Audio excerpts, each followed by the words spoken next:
안녕하세요. 이번 시간에는 서울여자대학교 학생부 종합전형에 대해서 살펴보도록 하겠습니다.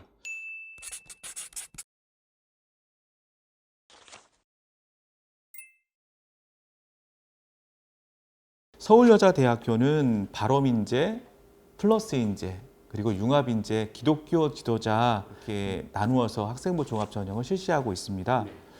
각 전형마다 인재상이 다르거든요. 발엄인재는 충실한 학교 생활을 통해서 관심 분야에 대한 탐색과 기초학업 역량을 균형 있게 발전시킨 바른 인재고요. 플러스 인재는 학업 역량, 전공 적합성, 인성 중 하나 이상에서 우수하며 공동체 발전에 기여할 잠재력이 있는 인재를 뽑고요. 융합 인재는 소프트웨어를 활용한 융합을 이끌어낼 수 있는 인재. 기독교 지도자는 기독교 정신을 바탕으로 공동체 가치를 실현할 잠재력 있는 학생을 선발하는 전형이라고 볼 수 있습니다.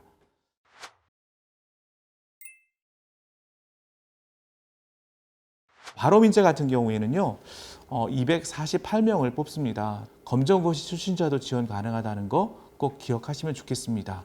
전형 방법 1단계에서 5배수를 선발했었는데요. 올해는 4배수로 바꾸었고요. 제출 서류는 학생부하고 자기소개서를 보고 있는데요.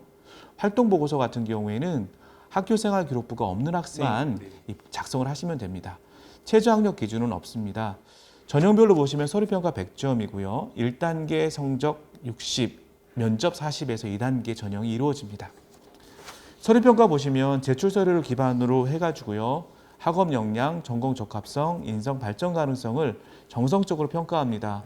그 중에서 중요한 것이 아무래도 학업 역량하고 전공 적합성이라고 보시면 되고요. 서울여대에서 바라보는 전공 적합성은 계열입니다. 인성에서 변별력이 약하기 때문에 학업 역량과 전공 적합성이 굉장히 중요하다고 보시면 되고요. 그리고 타인을 배려하는 공동체 가치를 실현하는 학생, 이런 학생들을 선발한다고 하니까 주의 깊게 보시면 되겠습니다. 면접 40점입니다. 재심은 없이 제출 서류만으로 평가가 진행이 될 거고요. 면접 시간은 10분 내외입니다. 서류 제출 기반으로 지원 동기라든지 전공에 대한 관심과 이해도, 고등학교 재학 기간 중 관련 경험 등을 확인하고 있습니다. 평가 요소에서 특히 이제 서류에서 없었던 의사소통 능력이 10% 정도 진행이 되고요. 수능 전에 면접이 진행이 됩니다. 합격자 평균 성적은 3.37, 3.41 정도로 형성되고 있다는 거 보실 수 있고요. 플러스 인재 전형은 172명을 선발합니다. 전형 방법 역시 1단계 4배수입니다. 전형 요소별 보시면 서류평가 100이고요. 2단계에서 서류평가 60, 그리고 면접 40%를 반영하는 대학입니다. 학생부와 자기소개서를 보고요. 마찬가지로 생활기록부가 없는 학생들은 활동보고서를 제출하시면 됩니다. 발엄과 플러스 인재 전형 같은 경우에는 중복 합격자가 상당히 많다라고 합니다. 하지만 플러스 인재 전형 같은 경우에는 특정 영역에서 우수성을 드러내는 학생이 좀 좋은 평가를 받는다라고 얘기를 하시더라고요. 면접 40점입니다. 재심은 없이 제출 서류만으로 평가가 진행이 될 거고요.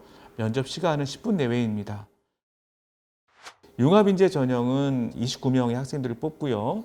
전형 요소별 보시면 서류평가 100이고요. 1단계 4배수입니다. 2단계에서 서류평가 60, 그리고 면접 40%를 반영하는 대학입니다. 학생부와 자기소개서만 가지고 봅니다. 전형 자체를 발엄인재 전형을 참고하시면 될 것 같고요.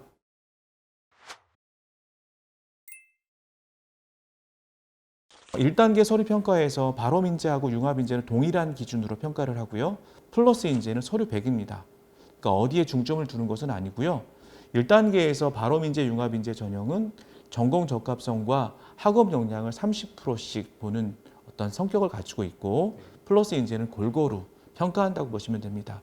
2단계 면접 전형에서는 인성과 전공 적합성이 30% 보고요. 의사소통 능력이 10%를 봅니다.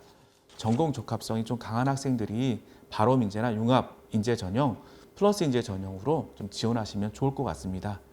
이상으로 서울여자대학교 학생부 종합전형에 대해서 설명드렸습니다. 감사합니다.